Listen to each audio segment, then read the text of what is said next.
Hey guys, it's Joel Castro coming at you with yet another vlog. What's up? This time I'm actually recording from my actual video camera instead of my webcam like I've usually been doing. My video camera is actually much higher quality, so everything's gonna sound a lot clearer. Let me see if I can turn something up here.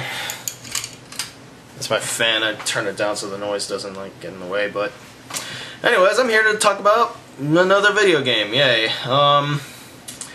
I've decided to finish off my Uncharted series with Uncharted 3, Drake's Deception.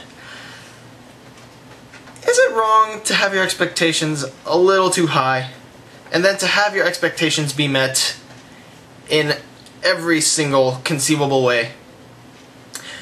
That is what happened here with Uncharted Drake's Deception. I would have the box out right now, but my friend slash roommate is currently playing the game. She's enjoyed the series just as much as I have. And, oh shit, my camera's adjusting. But, you know, it's an amazing series, and what better way to end the series than with Uncharted Drake's Deception?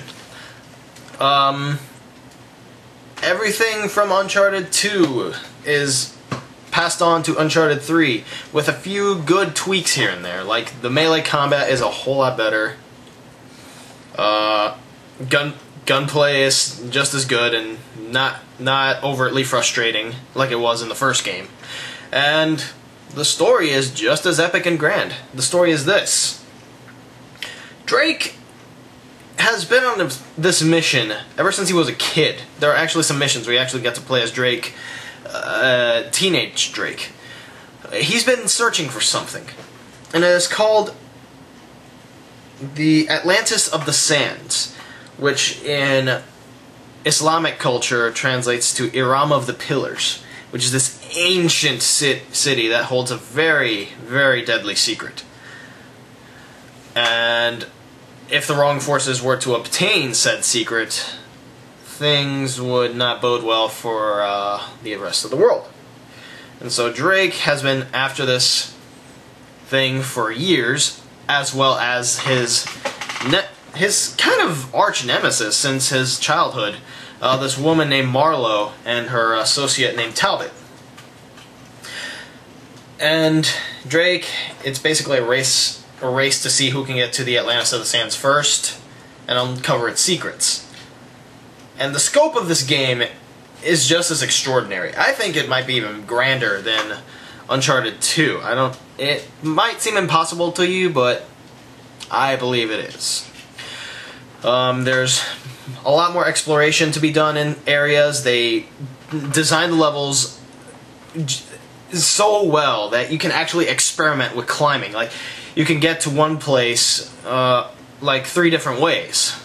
It's still a little limited, but not as much as the first 2 games, because in the first 2 games you had this set pathway. In Uncharted 3, you can actually take like 1 or 2 different paths to get to the same place. And that, I think, is the biggest improvement that Uncharted 3 has made. And the gunplay is still very good. They kept a lot of the same mechanics, gunfighting. The melee is so much better. You can actually take on multiple people at the same time. And they use that to their advantage. The game designers did with adding brutes, which are a lot harder to take down, but ultimately that much more satisfying to take down, because the melee is so much better. All the familiar characters from Uncharted 1 and 2 are here. You got Victor Sullivan, you have Elena Fisher, Chloe Fraser, and you get this new guy called Cutter, who's like this British double agent. He's working for both Drake and Marlowe, but he is actually working for Drake. And they are such interesting characters. Now, people have complained that everyone has been reduced to cameo appearances. You know, they'll appear in 1 or 2 chapters, be cut off, and then you'll introduce this other character the next couple of chapters. I don't mind that, really. You had all the time in the world to interact with people in Uncharted 2. You know, you got this sense of tension between Elena and Chloe, so any more of that would be just more of the same. You know, you've already seen how they interact. And, you know, that's... I honestly don't mind that kind of thing. The graphics in this game, much better than Uncharted 2. Not gonna lie, much better. And I'm gonna say this again, it's kind of like with Journey, how they animated the sand, because you're gonna have to go to the desert eventually, but sand animation is now possible, guys. The way they do it in Uncharted 3, the way they do it in Journey, the sand animation it's there. You can do it now. It's just not an issue like it was in other games. And again, the scope of this game is just magnificent. It's huge. It's grand. It's epic.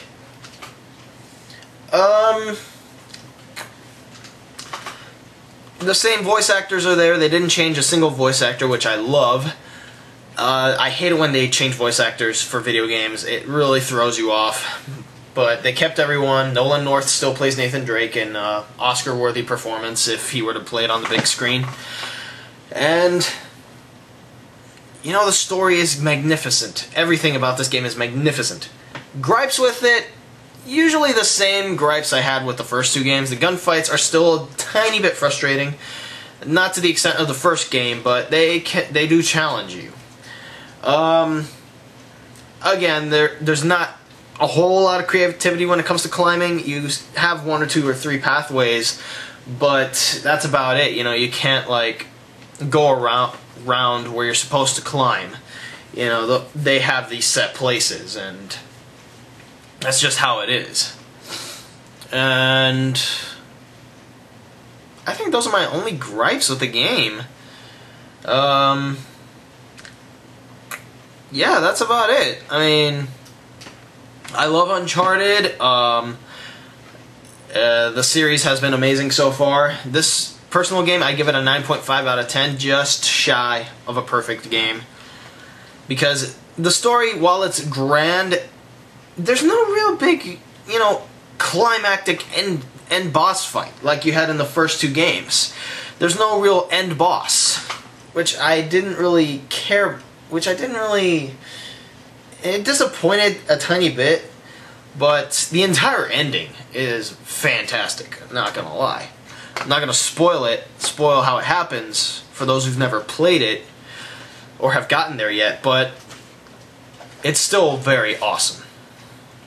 Again, 9.5 from me. It's just shy of being a near perfect game, just like the second one was. But what else can I say? As for the entire Uncharted series, I give it a 9 out of 10. If you have a PlayStation 3 and you haven't played the Uncharted series yet, stop watching this video. Just stop watching this video right now. Go to your nearest GameStop, buy all 3 of these games if you have the money. Like right now. Just stop watching the video. Get like $80 because that's how much both of the games cost used, and just go play. Just go play. If you have a PlayStation 3, go buy it now. This is the game. This is a game to have. Like, if you have a PlayStation 3, there are certain game series you must have. God of War is one of them, and Uncharted is one of them. So if you haven't played these games, do it. Do it now. You owe it to yourself as a PlayStation gamer and as a gamer in general. Because this is what a cinematic game should be. This is what a cinematic gaming adventure should be. And that's all the time I have for you today, guys. I hope you enjoyed this review. Next time, I will be reviewing Chrono Trigger. Hells yeah. And I may have a special guest with me to help me review the game. You never know. Till then, this has been Joel Castro, signing off, guys.